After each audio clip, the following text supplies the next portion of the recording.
es la mañana en el continente americano. Cuando atardece en Europa y cae la noche en Asia. Así despierta el continente americano y transcurre el día y la noche en el resto del mundo. La mañana. Hola, un buen día para todos. Los saluda Carlos Eduardo Sánchez. Es un gusto acompañarlos el día de hoy por Ruth del Salto. Vamos a revisar lo que es noticia en el mundo. Sean todos bienvenidos a la mañana de NTN 24. Comenzamos. 3, 2, 1.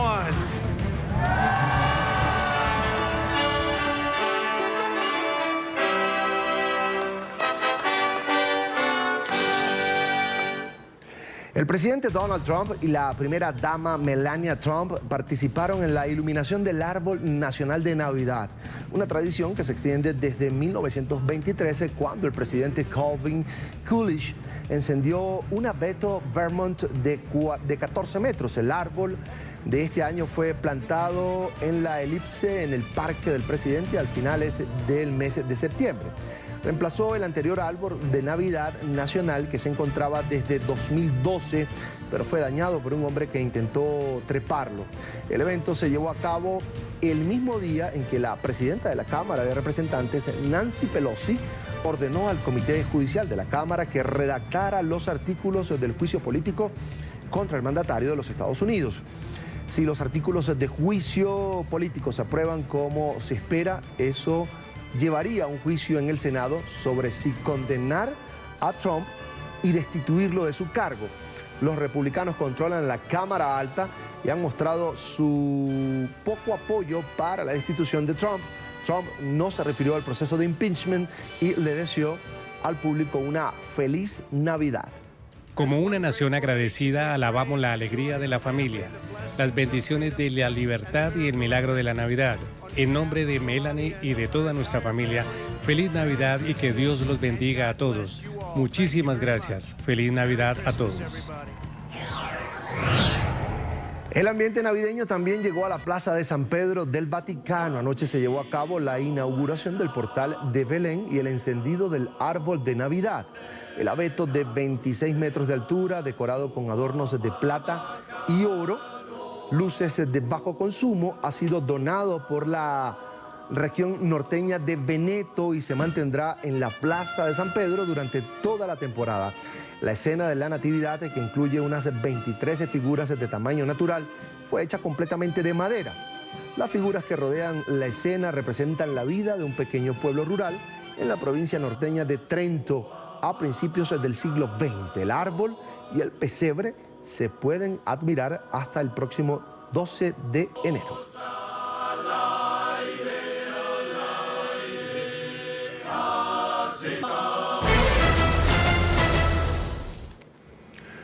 Un robo a una joyería en Miami dejó al menos 4 muertos y una mujer herida. Según el reporte de la policía, 2 criminales ingresaron al establecimiento para asaltarlo. El dueño de la joyería abrió fuego contra los ladrones que también dispararon allí en el lugar. Minutos después, los asaltantes, en su intento de fuga, tomaron como rehén al conductor de un camión de la compañía UPS y protagonizaron una persecución por una concurrida autopista. Este video muestra a al menos 20 policías con armas largas siguiendo el camión, que tuvo que detenerse por una congestión vehicular. Allí se registró un intercambio de disparos entre los agentes y los ladrones. 2 sospechosos y el conductor murieron. Un conductor que estaba cerca de la escena del tiroteo también, lamentablemente, perdió la vida. Aproximadamente a las 4:14, el Departamento de Policía de Coral Gables recibió una alarma de atraco silencioso en la joyería que está detrás de mí. Los agentes respondieron en 1 minuto y medio. En ese tiempo, los atracadores intercambiaron disparos con el propietario, que también respondió con agresión. Cuando llegamos, también hubo balas que cayeron del otro lado de la calle en el ayuntamiento. Desde aquí, los sujetos salieron en un vehículo ligeramente al norte de esta ubicación hasta la calle Mariana. En ese momento, con sus armas, secuestraron un camión de UPS y al conductor. El incidente que vieron recientemente y que terminó en el condado de Broward es el resultado del incidente y está conectado con el resultado de lo que pasó aquí esta noche.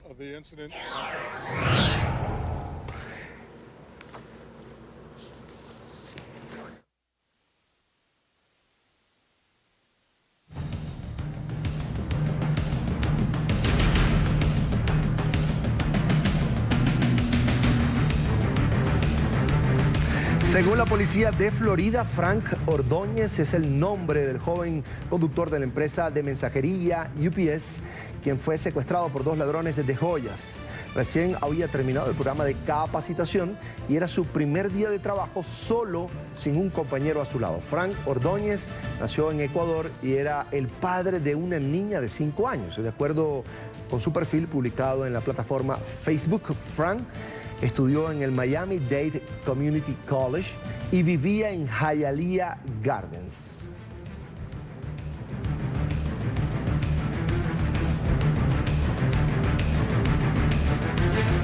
Seguimos a esta hora en la Florida porque el gobernador Ron DeSantis anunció que va a realizar un concurso de caza de serpiente pitón denominado como el Super Tazón Pitón. Para conocer más de esta información, vamos a saludar a esta hora en la Florida, en Miami, exactamente a nuestra periodista Paola Serna. Paola, ya te veo en pantalla, te escucho con atención. Una buena mañana. Hola, ¿qué tal? Muy buenos días. Pues bien, este concurso de caza de pitones es una iniciativa de la Gobernación de la Florida y el comité que organiza el evento deportivo del Super Bowl en el 2020 aquí en la ciudad de Miami. Básicamente se trata de un concurso en el que esperan que las personas se registren en línea para aprender a cazar las pitones birmanas, estas especies invasoras que fueron traídas como mascotas en los años 80 aquí al estado de la Florida y que se han convertido en un problema que amenaza a varias especies de roedores, de aves e incluso de mamíferos. El 10 de enero del próximo año comienza oficialmente este concurso. El premio a quien capture la serpiente más grande será de una motocicleta de alrededor de $5,000 y habrán premios pues de $2,000 en adelante. También con esto buscan que las personas tomen conciencia de traer este tipo de especies que no pertenecen al hábitat y que resultan amenazantes y pues se motiven también a ayudar a capturarlas. En lo que va corrido de este 2019, alrededor de 7,300 pitones han sido capturadas por cazadores, pero en esta ocasión lo que están buscando es que el público se motive y ayude a capturarlas. Por ahora, la información desde Miami. Paola Serna, continúen con más desde nuestros estudios centrales. Revisamos a esta hora lo que es noticia. La joven activista por el medio ambiente Greta Thunberg ya está en España después de un largo viaje de 10 horas desde Portugal. La adolescente de 16 años arribó finalmente a Madrid, en donde se lleva a cabo la conferencia de las Naciones Unidas sobre el cambio climático. La salida del vagón fue algo caótica por la presencia de decenas de periodistas que se agolparon allí en el andén. Thunberg bajó del tren con su famoso cartel en el que se lee la frase "huelga escolar por el clima". Posteriormente, la joven fue trasladada al centro de eventos IFEMA, en donde se desarrolla la cumbre. Allí se reunió con decenas de personas que participan en el evento. Se espera que ofrezca una conferencia de prensa a las 4:30 de la tarde, hora local.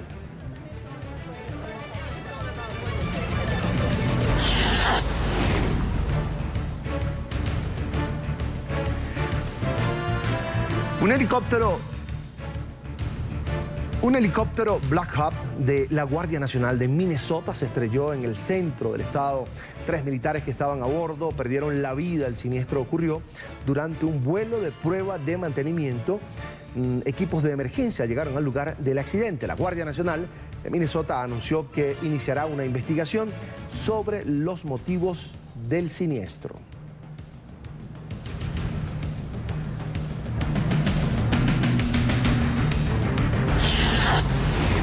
Y en medio de la aguda crisis que enfrenta Chile, miles de ciudadanos han recurrido a la bicicleta como medio de transporte para movilizarse.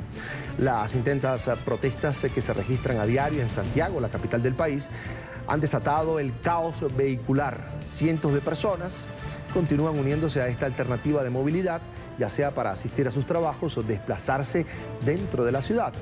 Los actos vandálicos han ocasionado la destrucción de semáforos, así como señales de tránsito, lo que representa otro problema vial para los conductores y también, por supuesto, para los peatones.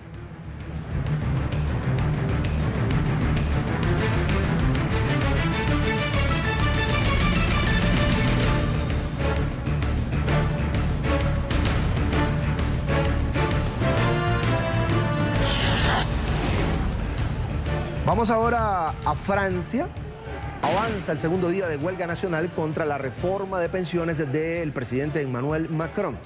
En la jornada de hoy, todos los trenes de larga distancia fueron cancelados. La mayor parte de las líneas del metro de París, la capital, están cerradas y hay cientos de vuelos afectados. Los líderes sindicales advirtieron que la huelga podría durar al menos hasta el próximo lunes si el gobierno francés no toma las medidas adecuadas para frenar la nueva reforma del sistema de pensiones que tiene como objetivo eliminar los 42 regímenes especiales que existen actualmente y que otorgan privilegios a ciertas categorías profesionales. El jueves, en el primer día de protesta, se registraron movilizaciones en más de 70 ciudades.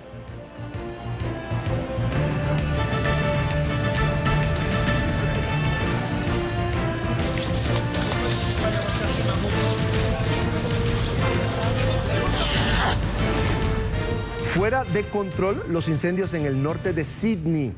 El Servicio Rural de Bomberos informó que al menos 8 focos acabaron formando lo que llamaron un megafuego en un área de un parque nacional donde cientos de animales debieron ser evacuados. Las llamas devoraron unas 300.000 hectáreas en una zona cercana a la mayor ciudad de Australia.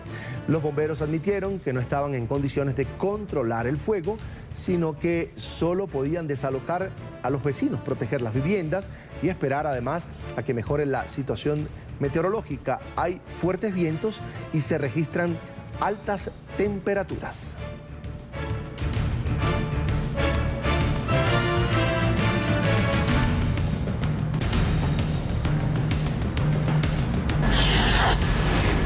Así luce el cielo en Australia debido a los incendios forestales que continúan arrasando decenas de hectáreas. Las imágenes que ven en pantalla fueron registradas en Sydney, en donde la emergencia se ha vuelto más crítica en las últimas horas. Los fuertes vientos han avivado las llamas que acechan a la ciudad. La densa nube de humo se posó durante varias horas, afectando la visibilidad y obligando a los residentes a usar máscaras respiratorias.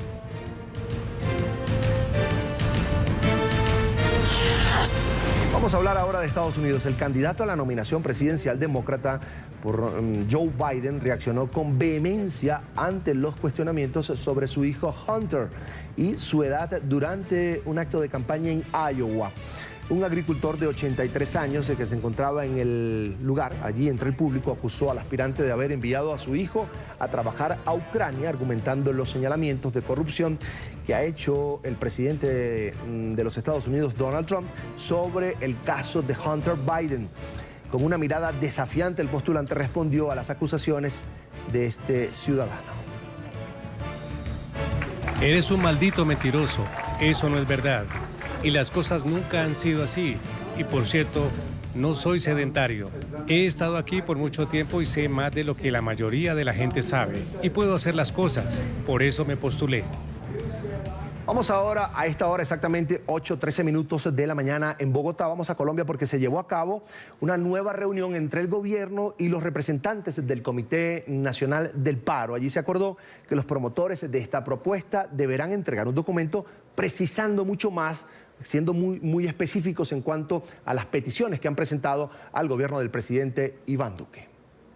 Los 13 puntos planteados inicialmente por el Comité Nacional del Paro serán ampliados y presentados al Gobierno Nacional. Específicamente queremos conocer a profundidad cada uno de estos temas para poder responsablemente abordar una discusión de modo que se puedan producir resultados que ayuden a resolver los problemas que tiene Colombia. Que convirtamos estos diálogos en una mesa de conversaciones o de exploración es sobre los 13 puntos que ellos presentaron.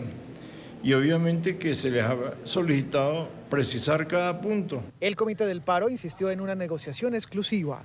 Nosotros persistimos que es una mesa de negociación entre el Gobierno Nacional y el Comité Nacional de Paro alrededor de los 13 ejes planteados.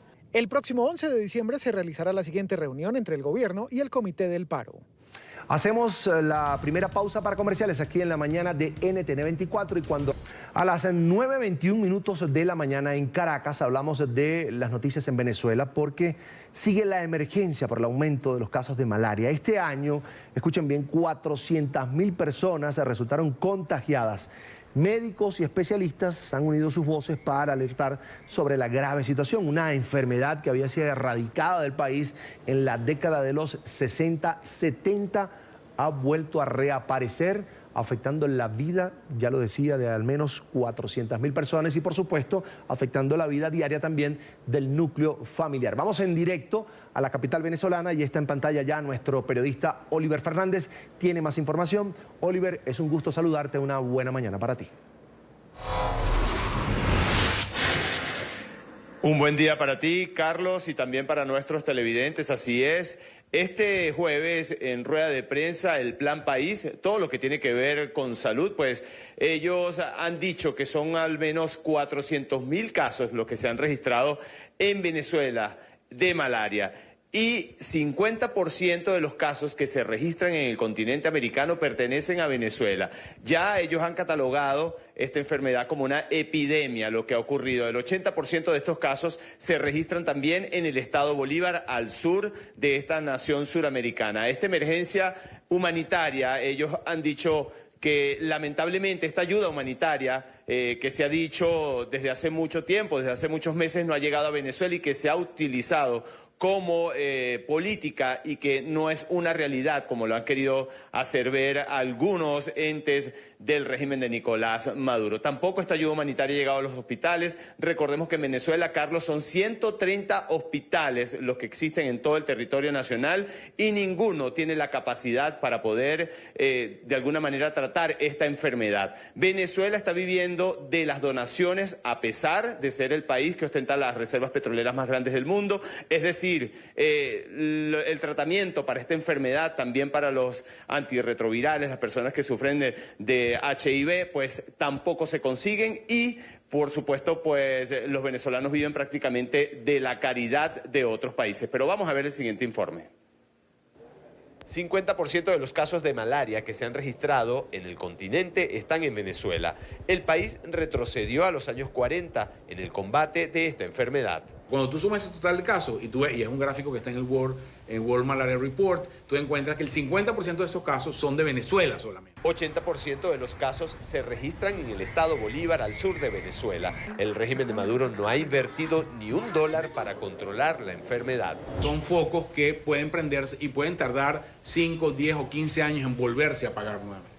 Según datos de la Federación Médica Venezolana, son 400.000 nuevos casos, pero la cifra llega a 1 millón de contagiados por año. En tiempos en que, en los décadas de los 60, cuando la malaria fue declarada Venezuela libre de malaria, de tuberculosis y de otras afecciones, en la actualidad tenemos un repunte inmenso de alrededor de 1 millón de casos al año. La malaria es un problema de salud pública que no ha podido ser controlado. No hay hospitales para tratarla.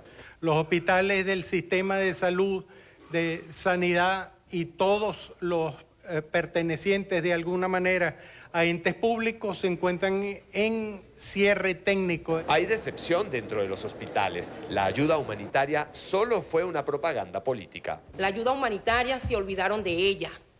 Totalmente se olvidaron del ciudadano venezolano y se dedicaron a lo personal. Aquí nosotros no queremos ya nada que ver con esta gente que lo que le han hecho es daño a este país.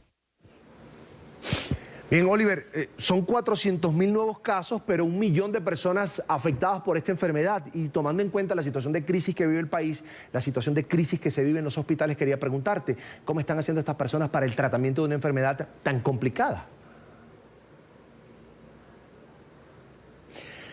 Bueno, justamente lo que nos decía uno de los doctores, que es uno de los encargados del Plan País de Salud, él decía que prácticamente Venezuela está viviendo de las donaciones, Carlos. Es la única manera porque el régimen de Nicolás Maduro no ha invertido ni $1 en lo que se refiere a esta enfermedad. También ha dicho que es un problema de salud pública, que es un problema de seguridad nacional incluso, porque esta enfermedad se ha desarrollado sobre todo, o el caldo de cultivo existe en el estado Bolívar por la explotación explotación ilegal, la explotación minera. Esto no tiene ningún tipo de seguimiento y esto trae como consecuencia que no se pueda controlar. Además, en esta zona del estado Bolívar también es muy difícil que puedan entrar los agentes de seguridad, porque recordemos que allí prácticamente reina la anarquía. Es muy difícil que se pueda controlar una enfermedad así, que puedan ir los médicos a tratar de controlarla. Incluso, pues se ha dicho que hay muchos niños con malaria. También lo que se ha dicho, Carlos, es que no solo en el estado Bolívar, también hay un caldo de cultivo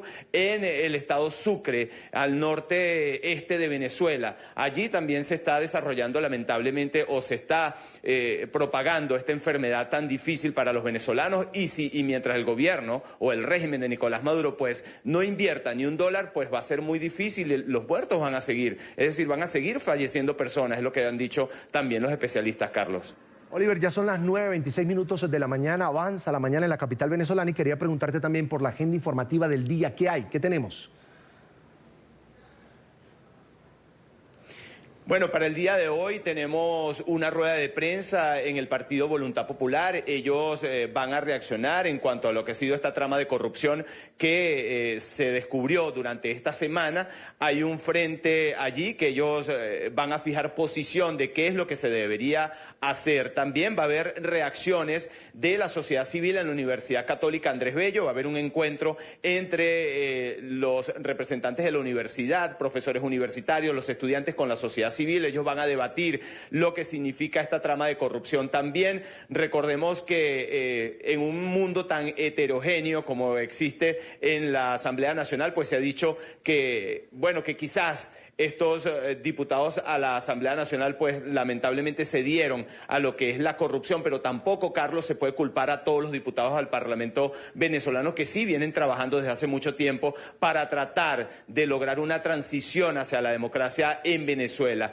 Recordemos también, Carlos, que lo que han dicho los expertos en materia política, en materia internacional, es que precisamente para que se pueda lograr un cambio, se pueda generar un cambio, no toda la responsabilidad se le debe dejar a la comunidad internacional. Recordemos que son 60 países quienes han apoyado a Venezuela, pero también esos cambios se deben generar desde la propia sociedad civil. Son los venezolanos quienes deben tratar de lograr un quiebre. Y cuando se habla de quiebre no se está hablando ni de golpe de Estado, ni mucho menos. Se está hablando de tratar de salir a las calles a protestar, como lo dice la Constitución, de ir a votar, de tratar de que se pueda cambiar este Consejo Nacional Electoral, que también recordemos, Carlos, que la Asamblea Nacional está a punto de nombrar un nuevo Consejo Nacional Electoral y esto, por supuesto, debe generarse dentro de la propia sociedad civil. Es la única manera que se pueda lograr una transición hacia la democracia en Venezuela. Nosotros, Carlos, por supuesto, vamos a estar allí en estas ruedas de prensa para llevarles toda la información que se genere en las próximas emisiones, tanto en el programa La Tarde, también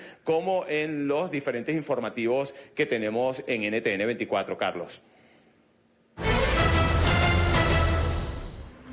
Vamos a cambiar de tema. Mauricio Macri se despide de la presidencia argentina entregando un balance de su mandato. El presidente grabó un mensaje de 40 minutos que fue difundido en cadena por todas las radios y televisoras del país a 5 días de entregar el poder a Alberto Fernández. Macri dijo que no estaba satisfecho en cuanto como creció la economía en su mandato. Argentina atraviesa una recesión económica desde el segundo trimestre del año pasado, con una caída del Producto Interno Bruto estimada en 3,1% según el Fondo Monetario Internacional. La inflación acumuló 42,2% a octubre, una de las más altas del mundo, y la pobreza alcanzó el 35,4% en el primer semestre de este año, según cifras oficiales.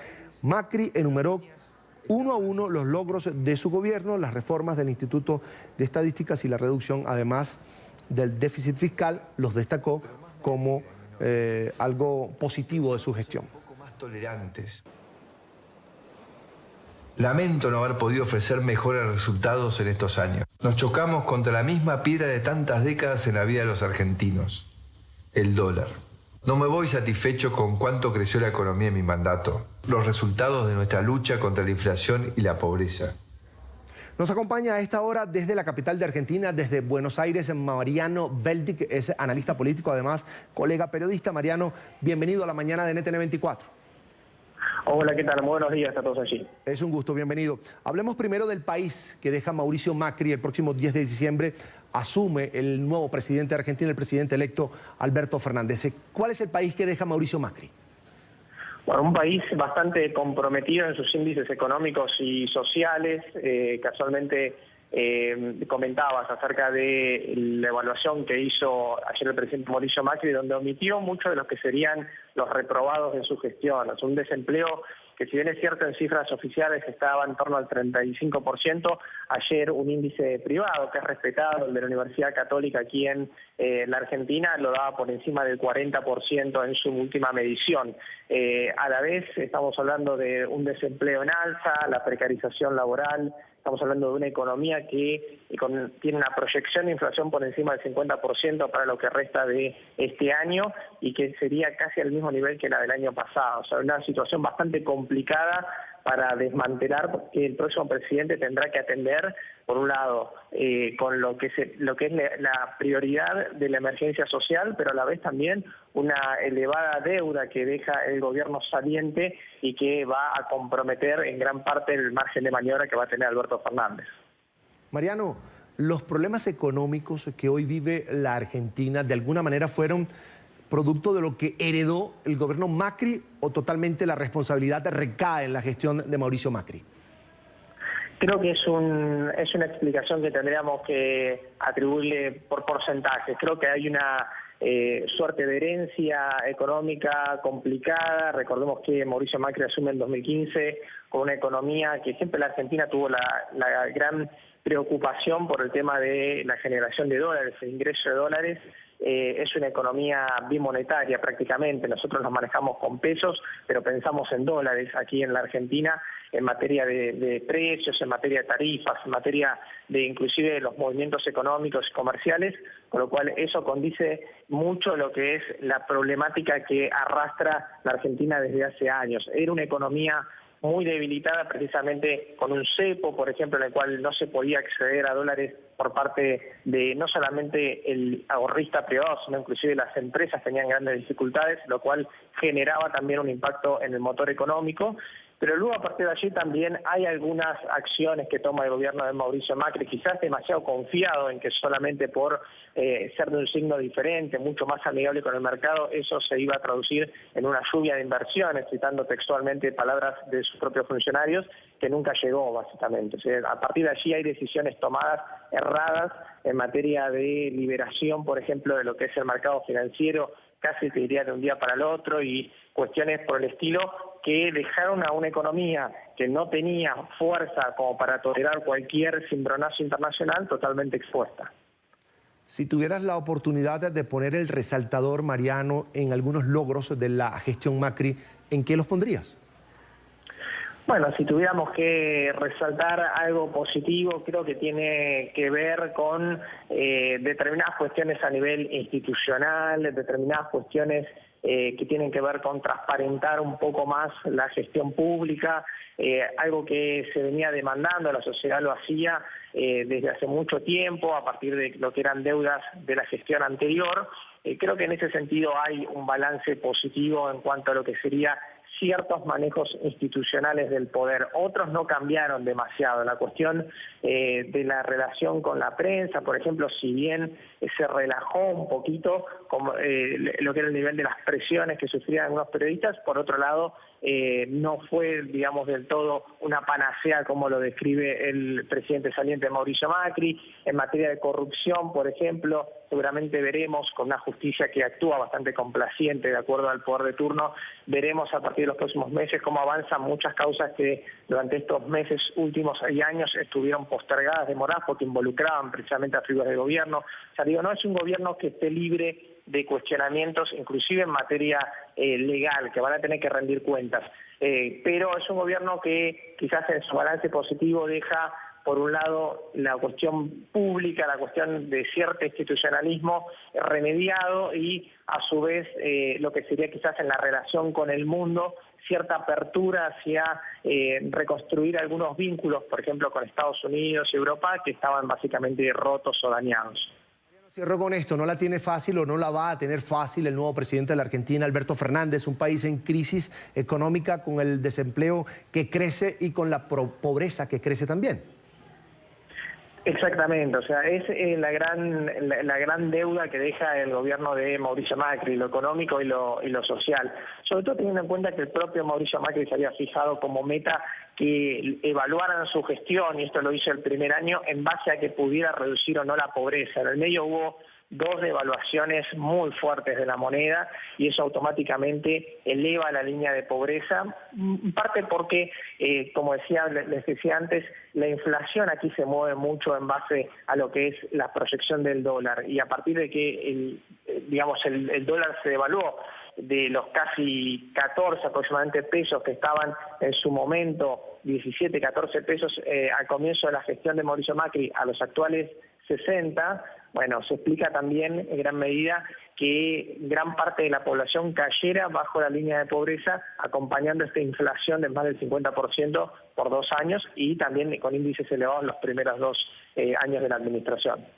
Quiero agradecer a Mariano Beldic, ese periodista, además analista político, nos acompañó desde Buenos Aires, Argentina. Mariano, gracias por estar con nosotros. Una muy buena mañana para ti. Gracias a ustedes por llamar. Que tengan buen día. Hasta pronto. Vamos a un corte comercial, pero... Un grupo de odontólogos lidera desde hace 7 años un programa benéfico que ayuda a mujeres víctimas de violencia doméstica a reconstruir sus vidas por medio de sus sonrisas. En Brasil, el 27,4% de las mujeres de más de 16 años afirman haber sido víctimas de violencia física o psicológica en el último año. El 42% de las agresiones se registran casi siempre, como lo dice ese número, dentro del hogar, según la ONG Foro Brasileño de Seguridad Pública. Las víctimas suelen ser atacadas por sus parejas principalmente en el rostro, dañando su dentadura y a su vez creándoles inseguridad y la sensación además de que ya no son bellas, ya no son atractivas. Debido a este trágico panorama nace Apolonias del Bien en el año 2002 en Sao Paulo. Fue así como el odontólogo Fabio Vivanco se decidió ayudar a contrarrestar este fenómeno junto a un grupo de colegas que actualmente suman más de 1.700 en varios países latinoamericanos. El objetivo, reconstruir la dentadura de aquellas mujeres víctimas de violencia doméstica y que no tienen dinero para pagar los altos costos de un tratamiento de esta magnitud, un tratamiento dental así, de reconstrucción. La condición para acceder al programa es que las mujeres decidan no regresar con sus agresores.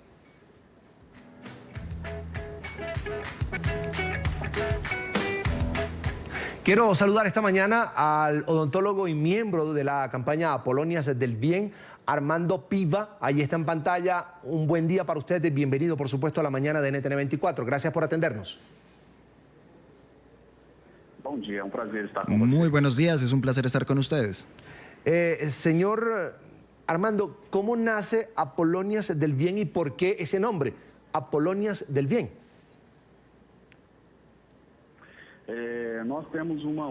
Pues bien, nosotros tenemos una ONG que tiene un nombre muy parecido, que se llama Todo Bien, que básicamente tiene que ver con la ayuda a niños pequeños y a través de un grupo de amigos de otros que también son dentistas y odontólogos y expertos en el tema, nosotros vimos la necesidad de hacer algo al respecto con todo lo que estaba pasando con la violencia y no solamente tener unas conversaciones sobre lo que todos solemos decir sobre la sociedad y nuestras disconformidades, sino que nosotros quisimos involucrarnos en un proyecto serio. Entonces, ante esa necesidad, nosotros quisimos atender en principio a jóvenes y a niños a partir de los 7 años, pero que posteriormente empezó a trabajar con mujeres que han sufrido con violencia doméstica desde el año 2002. Empezó como un proyecto piloto, pero ahora mismo nosotros lo que estamos haciendo es que estamos con más de 100 mujeres que hemos atendido.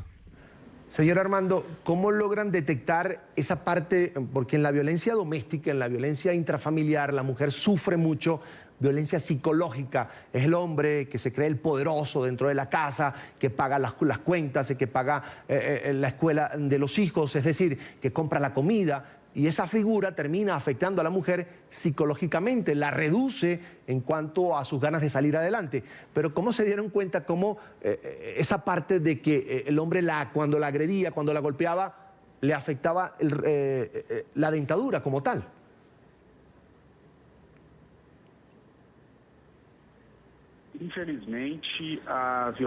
Bueno, infelizmente la violencia en contra de la mujer pasa aquí en Brasil. Cada 4 minutos, según las cifras, una mujer es violentada. Entonces, esto también pasa en todas las clases sociales. No piensen que solamente va a ser en clases bajas, sino que en todas las clases sociales. Así que la violencia comienza, como usted bien lo dijo, con una agresión psicológica, en donde empiezan a hacer que la mujer sea dependiente de él. A la par, empiezan a descuidarla, por supuesto, pero empieza siendo una especie, digámoslo así, de caldo de cultivo en donde afectan a su boca. Y la agresión, la mayoría de las veces, quiebra los dientes. Entonces tenemos una crisis, y una crisis no solamente psicológica, sino de dominación y física. Hemos tenido diferentes casos en donde les han pegado con diferentes objetos, incluso metálicos, y esto es bastante grave. Y ellas han llegado a los consultorios y nosotros hemos visto en realidad muchas personas que están sufriendo la violencia. Pero en nuestro proyecto nosotros recibimos a las pacientes a través de una carta de apoyo, en donde con organizaciones de mujeres también hacen una denuncia del agresor y donde claramente no van a vivir con el agresor. Entonces nosotros estamos atendiendo a mujeres que claramente están en un proceso fuera de riesgo, porque claramente están en una problemática, porque los hombres, incluso después de la agresión y de las denuncias, siguen persiguiéndolas, y es por eso que nosotros queremos aportar no solamente en la parte estética, sino que también las mujeres puedan salir de estos signos de agresión. Quería preguntarle precisamente por este punto. Me imagino que a la hora de atender a una mujer que fue agredida y tiene el rostro o la dentadura afectada por la agresión de su pareja, les ha tocado a ustedes, además de ser los odontólogos, ser como psicólogos, porque quería preguntarle eso. ¿Hablan del tema con ellas allí para darles más fuerza, para que sigan adelante, se fortalezcan y sepan que pueden salir adelante más allá del tema de la reconstrucción de la sonrisa?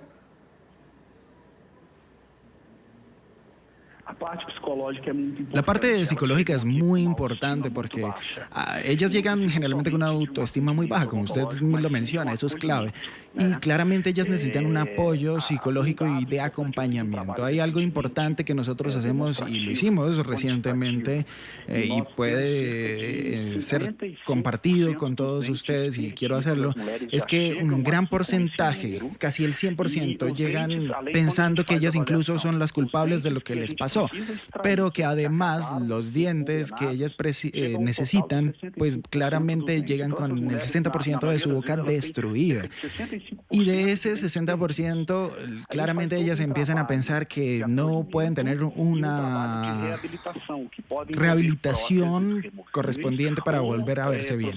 Entonces, en medio de todo el tratamiento y al acompañamiento, nosotros no solamente queremos que se vean bien, sino que se sientan bien. Lo que nosotros hacemos en el tratamiento tiene que ver no simplemente para que puedan verse bien y sonreír lo lindo que ellas son, sino también una expresión desde el interior de las personas, y por eso nos apoyamos también con psicólogos en los procesos de acompañamiento. Y a través de esa expresión, que es la sonrisa, ellas van a empezar a verse mejor. Cuando uno no consigue expresar ese sentimiento, cuando uno no consigue sonreír de manera libre, nosotros vamos a vernos debilitados en nuestro interior. Desde el trabajo como odontólogo queremos demostrarles a ellas que pueden hacerlo, que pueden superarlo, que pueden ser fuertes, y a través de levantarle la autoestima a partir de lo que nosotros estamos haciendo, nosotros les damos la posibilidad de que sean felices nuevamente. Bien, vamos a agradecer a Armando Piva, es odontólogo, hace parte, por supuesto, de esta iniciativa Apolonias del Bien, que atiende a mujeres que han sido agredidas por sus parejas y que han terminado con el rostro y muchas veces la sonrisa descompuesta. Ellos ayudan a reconstruir su sonrisa. Gracias por estar con nosotros, mucho éxito, hasta la próxima. No, es un placer para mí, estamos a disposición de ustedes, claramente, y me gustaría terminar con señalando una cosa, y es que todas las personas que están en el proyecto lo estamos haciendo también con personas de otros países, inclusive en Colombia, en donde hemos estado acompañados, y bueno, queremos enviar un mensaje que pueden entrar al proyecto, que hace parte de esto que es tan maravilloso. Una buena mañana, gracias, mucho éxito. Avanzamos, los demócratas en el Congreso comienzan a preparar la acusación formal contra Donald Trump. Lo hacen después de que la presidenta de la Cámara de Representantes, la demócrata Nancy Pelosi, dio luz verde a la redacción de los cargos para iniciar el proceso de juicio político contra el mandatario republicano. Bricio Segovia, y está en pantalla, es periodista de nuestra cadena aliada La Voz de América, está en la Casa Blanca. ¿Qué viene ahora, Bricio? Buena mañana. Hola, muy buenos días desde aquí, desde la Casa Blanca. Pues el siguiente paso es que los demócratas decidan si someterán a votación en el Pleno de la Cámara la acusación formal que acaben de redactar. Lo están haciendo a lo largo de esta jornada y se espera que lo continúen haciendo a lo largo de la semana que viene. Una vez tomen esa decisión, en el caso de que quieran someterlo a votación en el Pleno, serán demócratas y republicanos los que votarán si se inicia un proceso de impeachment o de juicio político que tendrá lugar en el Senado. Y atención, porque ahí es donde se ponen las cosas interesantes, porque precisamente esa Cámara está controlada por los republicanos, que le dan apoyo completo al presidente Donald Trump. Eso nos indica que es muy improbable a que este proceso de impeachment acabe en la destitución del presidente Donald Trump. Dicho todo esto, ¿cuáles han sido las reacciones? Bien, pues las reacciones desde aquí, desde la Casa Blanca, por parte del presidente Donald Trump, es que no está preocupado de que este proceso acabe empañando su reputación o su legado como mandatario de Estados Unidos. La portavoz de la Casa Blanca, Stephanie Grisham, también volvió a tildar una vez más que se trata de un proceso que es una farsa y dijo que esperan un juicio justo en el Senado. Recordemos una vez más el dato importante: el Senado controlado por el Partido Republicano, que tiene la mayoría, y como digo, eso hace muy improbable que este impeachment acabe en una destitución del presidente, pero sí podría tener un efecto significativo en los votantes de cara a las elecciones del año que viene, que tendrán lugar en noviembre, y por lo tanto en los resultados de estos comicios. Bien, vamos a agradecer a Bricio Segovia, de nuestra cadena aliada La Voz de América, por este reporte exactamente desde la Casa Blanca, con reacciones y, por supuesto, cómo está el ambiente después de que la presidenta de la Cámara de Representantes, la demócrata Nancy Pelosi, pidiera al Comité Judicial de esta instancia legislativa ya formular los cargos en el marco de este juicio político que se sigue al presidente Donald Trump. Bricio, una muy buena mañana para ti. Gracias. Hasta pronto. Gracias por continuar con nosotros aquí en el programa La Mañana de NTN 24 a las 8:55 minutos de la mañana en la costa este de los Estados Unidos. Es noticia a esta hora, lo vamos a revisar. Un robo a una joyería en Miami dejó al menos 4 muertos y una mujer herida. Según el reporte de la policía, 2 criminales ingresaron al establecimiento para asaltarlo. El dueño de la joyería abrió fuego contra los ladrones que también dispararon allí en el lugar.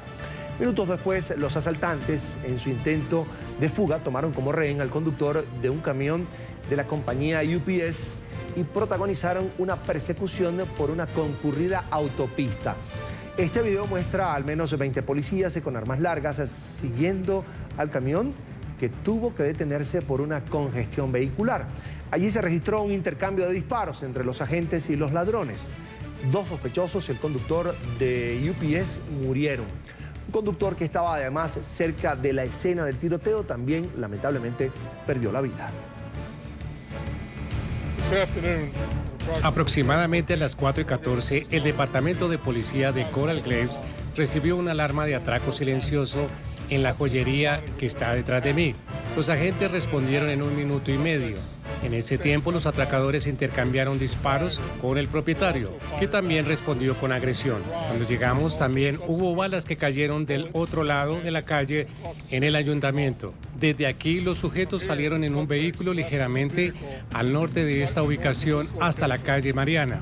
En ese momento, con sus armas, secuestraron un camión de UPS y al conductor. El incidente que vieron recientemente y que terminó en el condado de Broward es el resultado del incidente y está conectado con el resultado de lo que pasó aquí esta noche. Según la policía de Florida, Frank Ordóñez es el nombre del joven conductor de la empresa de mensajería UPS, quien fue secuestrado por 2 ladrones de joyas. Recién había terminado el programa de capacitación y era su primer día de trabajo solo, sin un compañero a su lado. Frank Ordóñez nació en Ecuador y era el padre de una niña de 5 años. De acuerdo a su perfil publicado en la plataforma Facebook, Frank estudió en el Miami-Dade Community College y vivía en Hialeah Gardens. Y la joven activista sueca Greta Thunberg ya está en España después de un largo viaje de 10 horas desde Portugal.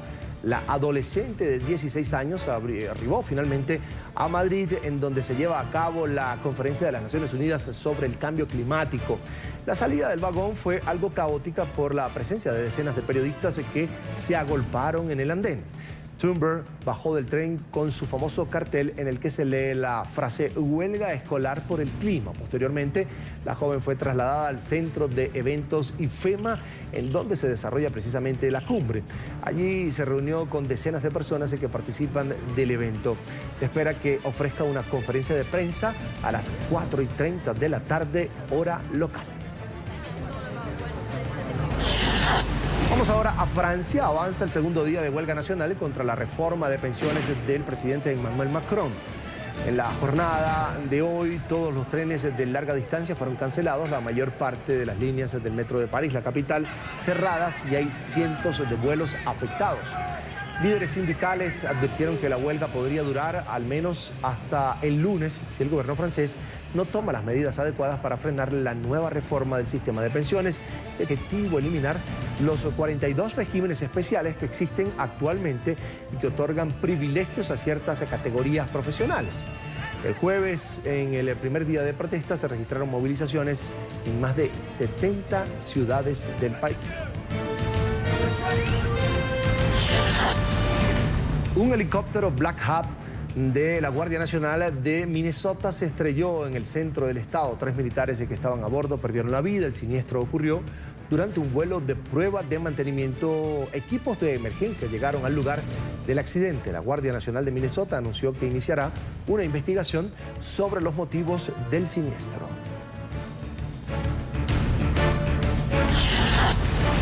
El candidato a la nominación presidencial demócrata de los Estados Unidos, Joe Biden, reaccionó con vehemencia ante los cuestionamientos sobre su hijo Hunter y su edad durante un acto de campaña en Iowa. Un agricultor de 83 años que se encontraba entre el público acusó al aspirante de haber enviado a su hijo a trabajar a Ucrania, argumentando los señalamientos de corrupción que ha hecho el presidente Donald Trump sobre el caso de Hunter Biden. Con una mirada desafiante, el postulante respondió a las acusaciones de este ciudadano. Eres un maldito mentiroso. Eso no es verdad. Y las cosas nunca han sido así. Y por cierto, no soy sedentario. He estado aquí por mucho tiempo y sé más de lo que la mayoría de la gente sabe. Y puedo hacer las cosas. Por eso me postulé. En Brasil, la Fiscalía rechazó un recurso con el que la defensa del expresidente Luis Ignacio Lula da Silva intentó invalidar su condena de 8 años y 10 meses por corrupción. Las autoridades judiciales consideraron improcedente la solicitud que fue presentada ante la Corte Suprema. Los abogados de Lula argumentan que no existió parcialidad por parte del entonces juez Sergio Moro, quien emitió la sentencia contra el exmandatario.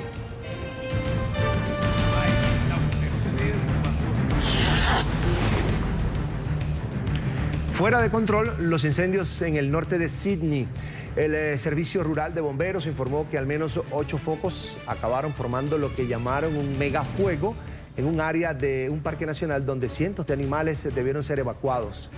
Las llamas devoraron unas 300.000 hectáreas en una zona cercana a la mayor ciudad de Australia. Los bomberos admitieron que no estaban en condiciones de controlar el fuego, sino que solo podían desalojar a los vecinos, proteger las viviendas y esperar a que mejore la situación meteorológica. Hay fuertes vientos y se registran altas temperaturas. Así luce el cielo de Sydney en Australia debido a los incendios forestales. Las imágenes que ven en pantalla fueron registradas en esta ciudad en donde la emergencia se ha vuelto más crítica en las últimas horas. Los fuertes vientos han avivado las llamas que acechan a la ciudad. La densa nube de humo se posó durante varias horas, afectando la visibilidad y obligando a los residentes a usar máscaras respiratorias. En la India, una multitud ovacionó a un grupo de policías después de que los agentes abatieran a tiros a 4 hombres que estaban bajo custodia como sospechosos del secuestro, violación y asesinato de una joven de 26 años. Según las autoridades, los presuntos responsables del homicidio intentaban huir, lo que obligó a los agentes a abrir fuego. La comunidad celebró la acción de los uniformados. Y la canciller alemana Angela Merkel llegó este viernes al antiguo campo de exterminio nazi de Auschwitz en su primera visita a este símbolo del Holocausto en los 14 años que lleva en el poder. A primera hora de la mañana, Merkel atravesó el portón del antiguo campo en el que se lee aún la siniestra consigna nazi: el trabajo nos hace libres. La canciller estaba acompañada por el primer ministro polaco, por un superviviente precisamente de Auschwitz de 87 años y por representantes de la comunidad judía.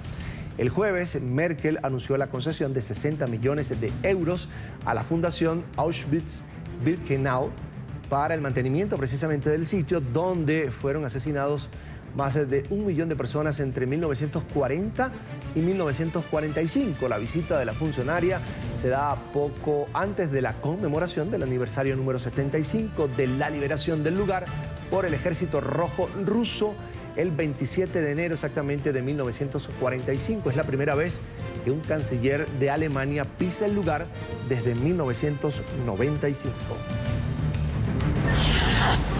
Cantantes como el músico estadounidense Aloe Black y la británica Rita Ora participaron en un concierto de caridad en Estocolmo en honor al fallecido DJ sueco Avicii. Avicii, cuyo verdadero nombre era Tim Bergling, fue encontrado muerto en Omán en abril de 2018 a la edad de 28 años. Las ganancias del concierto, que también contó con el DJ belga Dimitri Vegas, se destinarán a apoyar la conciencia de la salud mental y la prevención del suicidio. 3, 2, 1.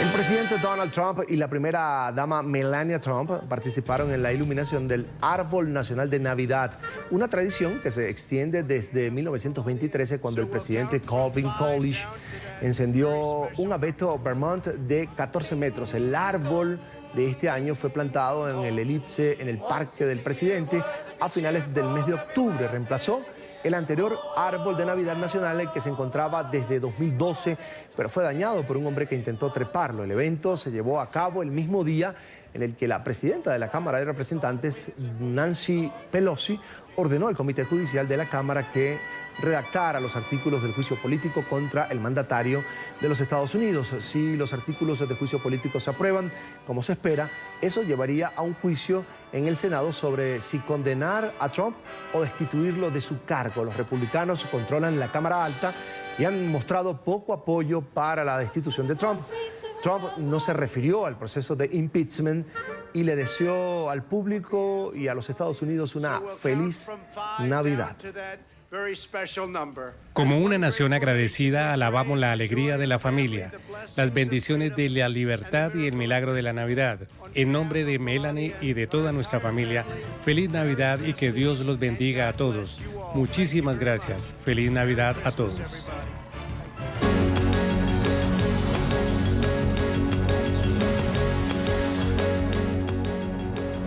Mucha atención, la base aérea naval de Pensacola en la Florida fue escenario de un incidente armado. Las puertas del lugar fueron cerradas. Medios locales informan sobre una víctima mortal y 10 personas heridas. El tirador habría sido abatido. Esta noticia se registra solo 2 días después de que un militar abriera fuego en la base de Pearl Harbor, cerca de Honolulu, matando a 2 personas e hiriendo también a una tercera antes de quitarse la vida. Con esta noticia vamos a un nuevo corte, a una nueva pausa para comerciales. Quédese con nosotros, ya regresamos con más aquí en la mañana de NTN 24.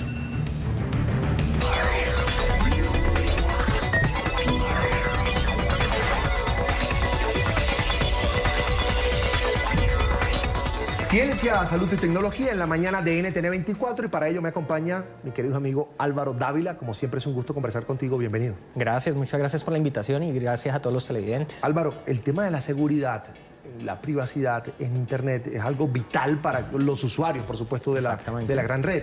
Y se conoció una encuesta que lideró Amnistía Internacional que habla precisamente de esto. 7 de cada 10 ciudadanos, usuarios de Internet están pidiendo a gritos que haya mayor control sobre lo tecnológico.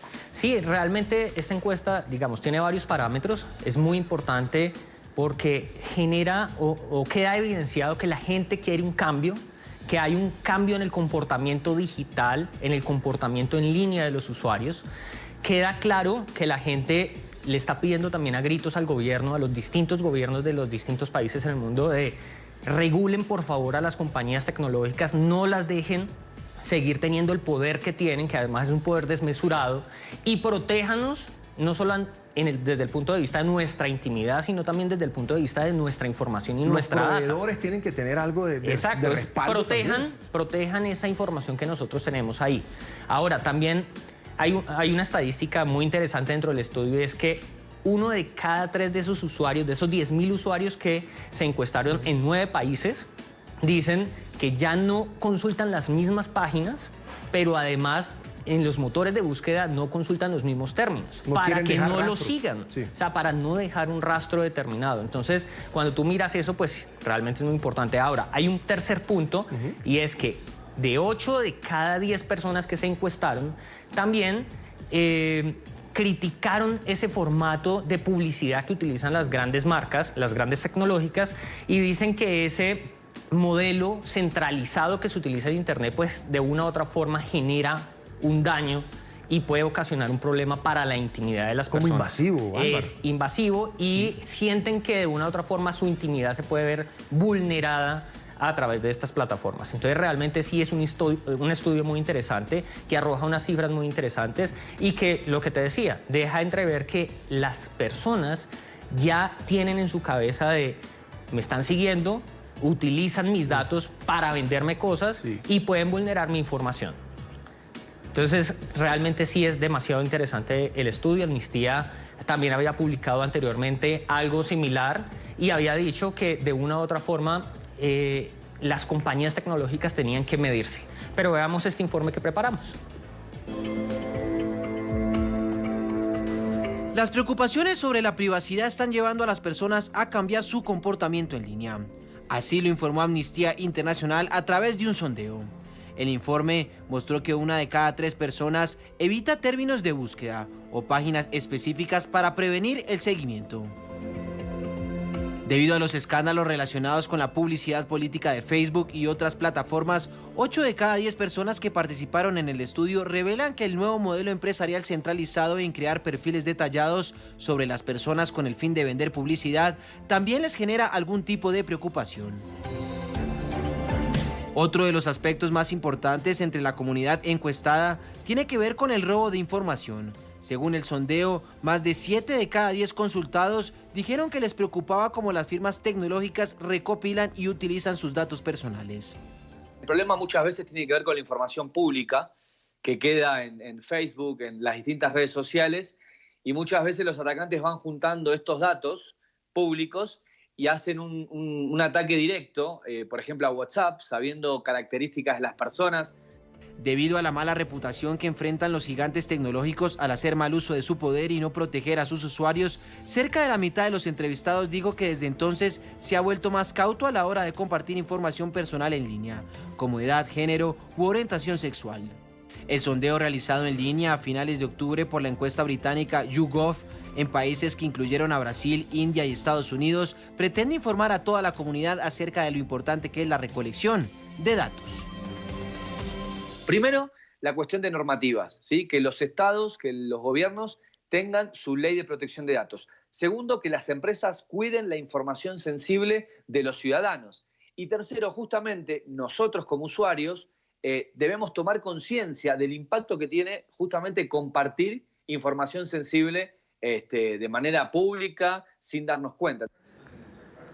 Fíjate, Álvaro, la gente está gritando quiero mayor seguridad y hay algunas compañías que ya han comenzado a escuchar Por ejemplo, Instagram ya anunció algunos cambios precisamente en pro de la seguridad.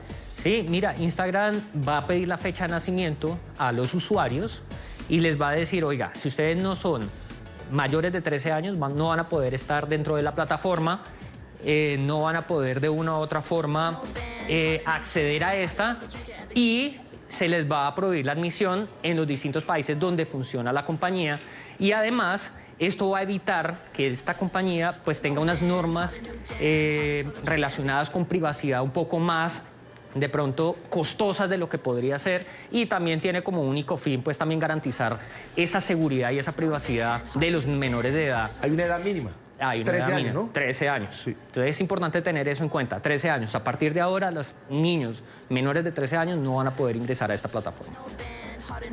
Caco, muchas gracias y gracias por la invitación. Buena mañana para ti. Diciembre no es solo el último mes del año, es también el momento perfecto para hacer cambios. Una fragancia, por ejemplo, es ideal para dar ese primer paso, experimentar un nuevo aroma. Esta Navidad puede ser el mejor obsequio que se puede dar a una mujer que busca hacer la diferencia. Las mujeres se sienten identificadas con cada detalle que las define día a día y en los perfumes pueden encontrar una forma de impactar y enviar mensajes que a veces ellas mismas no se atreven a decir. Encontrar una fragancia que comunique seguridad pero a la misma vez delicadeza se ha convertido en todo un reto. Nosotros nos basamos en todas las mujeres, de hecho no cogemos simplemente un ejemplo, intentamos inspirarnos en cada una de las mujeres que existen en el mundo, encontrar lo que le hace única y crear una fragancia floral en este caso que pueda realmente inspirarlas y que cuando la vistan, como te he dicho anteriormente, ¿no? Al final conecta con cada uno de una forma única. Lo mejor de ser mujer es poder inspirar a las demás y en el empoderamiento está la clave. Por eso, mujeres influyentes en Colombia se atrevieron a dar un consejo para aquellas que quieren reflejar la fuerza que llevan dentro. Yo creo que si uno empieza a hacer acciones por alguien más y no solo pensando en uno, ahí uno encuentra como el camino de uno para ser lo que uno realmente es. Siempre digo que el corazón está latiendo y avisando uno dónde debe estar. Siempre nos está avisando qué tenemos que hacer, qué realmente queremos hacer. Entonces escuchémoslo. Como siempre digo, si tenemos hambre vamos a comer, si tenemos sueño vamos a dormir. Si el corazón nos habla, escuchémoslo. Una reconocida marca lanzó recientemente una fragancia a través de esencias de extractos naturales de la flor de cerezo y camelia blanca para darle impulso a esas mujeres que aún no se atreven a vencer sus temores. Que haya una fragancia para intentar representar a la mujer o, como decía Paul, mostrar un mundo, el mundo de las mujeres, creo que es fundamental y muy especial y de verdad que yo creo que la mejor manera de ser una mujer es siendo nosotras mismas. Recordarle a la mujer lo especial y lo fuerte que es el mensaje que esta fragancia desea transmitir. Además, hacer consciente a cada una de ellas que tienen el poder para decidir quiénes quieren ser. Llegamos al final de la mañana, gracias a todos por su sintonía, quédense allí.